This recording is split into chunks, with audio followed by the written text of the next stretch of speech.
सतपुड़ा के घने जंगल में बहुत सारे भूत रहा करते थे।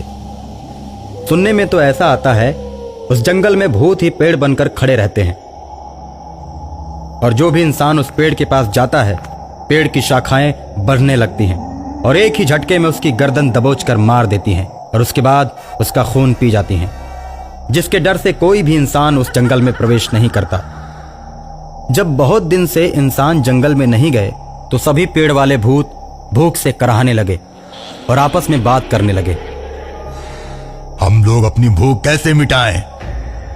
भूतों के बीच एक अहंकारी भूत बोलता है, हम लोग गांव की तरफ जाकर अपने अपने तरीके से लोगों के मान से अपना भूख मिटाएंगे और उनके खून से अपनी प्यास बुझाएंगे। इस तरह योजना बनाकर सारे भूत गांव की तरफ चल देते हैं और अपने अपने तरीके से लोगों को मार देते हैं। सबको गांव भेजकर अहंकारी भूत जंगल में ही रह जाता है। अहंकारी भूत पूरे जंगल में घूम घूम कर जानवरों का शिकार करके खाता है और मजे में रहता है। सभी भूत जब गांव में शिकार करके एक जगह इकट्ठा होते हैं तो उनका नेता अहंकारी भूत नहीं दिखाई देता। अहंकारी भूत चालाकी से सभी भूतों को भगाकर जंगल में अकेला रहकर घूम घूम कर शिकार करता और जानवरों को मार कर खाता। वो अब एक बहेलिया का रूप बना चुका था। हाथ में तीर और धनुष लेकर दूर से ही पशुओं और पक्षियों का शिकार कर दिया करता और धीरे धीरे वो जंगल के सारे पशु पक्षियों को मार कर खा गया और एक दिन वो जंगल में अकेला ही रह गया। पशु पक्षी न मिलने पर वो जंगल के पेड़ों से फल खाने लगा और मजे से रहने लगा।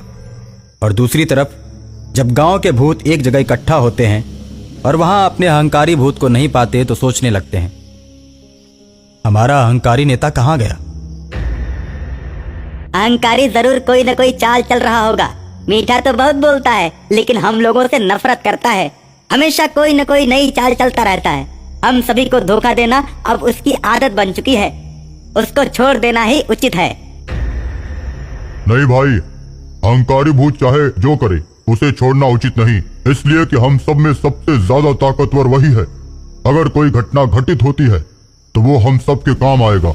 दूसरे भूत के कहने पर सभी उसकी बात को मानते हैं और अहंकारी भूत की खोज में निकल पड़ते हैं। गांव में वो कहीं नहीं मिलता तो फिर सभी जंगल की तरफ निकल पड़ते हैं। सभी भूतों को जंगल की तरफ आते हुए अहंकारी भूत देख लेता है और उनसे कहता है, ये पूरा जंगल हमारा है, अब तुम लोग गांव की तरफ ही जाकर रहो। ऐसा है कि हम लोगों की जनसंख्या बहुत अधिक हो चुकी है, एक जगह सभी का रहना ठीक नहीं। तुम लोग भी अपना अपना गांव बांट लो और एक एक गांव में एक एक भूत हो जाओ, उसके बाद सब मजे से रहेंगे।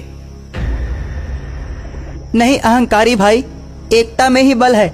अगर कोई भी मुसीबत आएगी तो हम सब एक साथ मिलकर उसका मुकाबला करेंगे। ऐसे जब हम लोग अलग अलग हो जाएंगे तो हम कमजोर पड़ जाएंगे। अब तुम हमें सिखाओगे, भूत कभी भी कमजोर नहीं होता। हम लोगों की शक्तियों का कोई अंत नहीं। हम लोग अकेले ही इस दुनिया से काफी ज्यादा ताकतवर हैं। फिर मुसीबतों का सामना करने में डर कैसा? जैसी मुसीबत आएगी हम उसका सामना करेंगे। परेशानी आने पर हम एक हो जाएंगे। नहीं, आज हम तुम्हारा कहना नहीं मानेंगे। हम लोग तुम्हारे साथ ही रहेंगे। ठीक है, तो फिर जंगल में आ जाओ। और इस तरह सभी भूत फिर से जंगल में रहने लगते हैं और पेड़ का रूप धारण कर लेते हैं। जब भी कोई पक्षी पेड़ पर बैठता है तो पेड़ बने भूत उसे मार कर खा जाते हैं। और अगर कोई जानवर पेड़ के नजदीक से गुजरता है तो पेड़ की शाखाएं बढ़ने लगती हैं और जानवर को पकड़कर खा जाती हैं। यह सिलसिला बहुत दिनों तक चलता रहता है। एक दिन अहंकारी भूत ने सोचा, मैं सभी भूतों को मारकर पूरे जंगल पर कब्जा कर लूं। ऐसा सोचकर अहंकारी भूत जंगल में आग लगा देता है। आग लगते ही जंगल के सारे पेड़ जलने लगते हैं। उन पेड़ों के साथ साथ भूत बने पेड़ भी आग में जल जाते हैं और इस तरह अहंकार से भरा हुआ भूत अपने सभी भाइयों को मार देता है और अकेला होकर पूरे जंगल पर एक छत्र राज करने लगता है।